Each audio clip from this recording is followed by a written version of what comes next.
but you can't buy that material locally, you're also burdened with that cost. That makes you less competitive. It encourages the import of products that are downstream from you. It makes you less competitive in export markets. So the implications of not addressing those kind of problems is serious, no matter which side of this you want. Localization is not just about duty increases.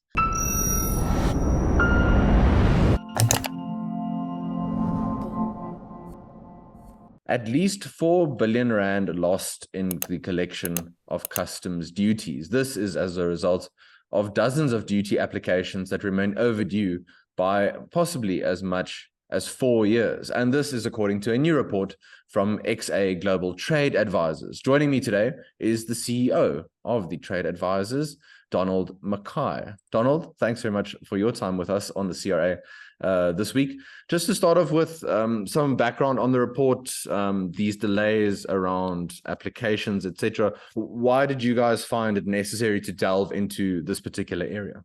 Yeah, so we started becoming concerned about this a couple of years ago as we saw just the overall sense of unhappiness that companies were feeling when engaging with the process of getting a duty change. So to be clear, the report really just measures one thing, and that is how long it takes for a duty increase or reduction application to be processed, and whether that be with a successful outcome, the duty is increased or reduced or rejected, and then what the effect of that delay is. And what we have found is that there's been an unbelievable climb in the amount of time over the last decade it will take for a duty change application to work its way through the system. And Donald, is there, maybe this is too reductionist, but is there an easy point or a reason why perhaps we're experiencing these delays? Has it always been the case throughout the history of ITAC, for example, and the Department of Trade, Industry and Competition, that there have been these delays, or has it been, is there a cause in terms of a more recent sort of changing point, as it were, a turning point? Yeah, so if we go back 10 years, a tariff investigation on average would have run for 5 months, and the oldest open investigation at that point was 17 months old. If we go a decade later and we run all the way up to June of this year, the average investigation will take 25 months, and the oldest open investigation on the 30th of June was 52 months old. So the average is now 5 times bigger than it was, and it's 8 months longer than the oldest open investigation from a decade ago. So that's clearly problematic. So the problem with a decision that is so far removed from the application is there almost certainly, even in untroubled economic times, would be an awful lot of water that would have flowed under the bridge in that period. And so when you make a call 4 or 5 years removed from the data, it's very hard to see how that decision can still be rational, no matter what it is. And so that's the big impact. Now, whether the calculation, we've been challenged on whether our calculation is correct. So almost certainly what we can say is that the calculation is not precisely correct, but it is an accurate representation of the problem, even if the calculation itself is not perfectly accurate. So if you go back to the 4 billion you spoke of, for example, what this tells us is that if the duties had been increased for those products, whether that's a good idea or a bad idea, what would have happened is the imported products would have cost 4 billion rand more. Now, that would imply the domestic industry on the other side of that, and they're more than one of them, would have benefited by their competition costing 4 billion rand more, and consequently they would have had that as some kind of opportunity. Now, what they would do with that is, of course, impossible to know, and also impossible to know how many of those would have been granted. And Donald, ostensibly, with these sort of applications and then the duties that are imposed, those are supposed to help local businesses, localization, local manufacturing in various ways. At least that's the rhetoric. So presuming that assumption, what do you think the impact of these delays would then be on local players and local manufacturers? And I want to especially talk about solar panel manufacturing. We've had new data out in the last week or so. I'll link to it in the description below, but around how much solar panels South Africa has imported, given, of course, the shortcomings and failures of Eskom. And we've got talk of localization, master plans and job creation and all that, but then maybe the policy doesn't match that sort of rhetoric, or at least the implementation. So, Guy, if you think of the policy of localization and you move beyond the rhetoric, then you say, well, what are the mechanisms that government gets you to do this?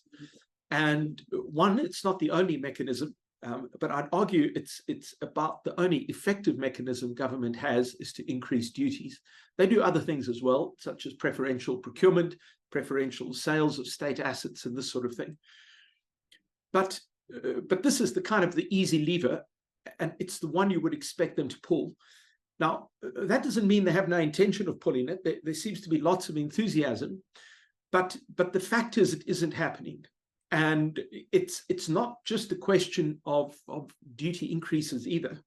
So if you have a factory and you have an imported raw material, but you can't buy that material locally, you're also burdened with that cost. That makes you less competitive.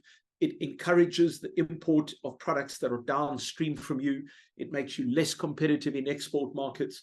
So the implications of not addressing those kind of problems is serious, no matter which side of this you want. You know, localization is not just about duty increases. And then, Donald, just in terms of specific industries or sectors that you've seen from the sort of undertaking the work in this report, are there any that jump out in particular? One would think, given the country's sort of economic history of the last 10 to 15 years, things like mining, manufacturing, textiles, do those jump out, or are there others that I'm not thinking of right now? Yes, there are a few. The solar that you mentioned is probably the most obvious, because perhaps the officials haven't noticed that we have a power crisis on our hands at the moment. And we're certainly, government has a very clearly stated policy that we need to bring home more of the domestic production of the components that generate renewable energy.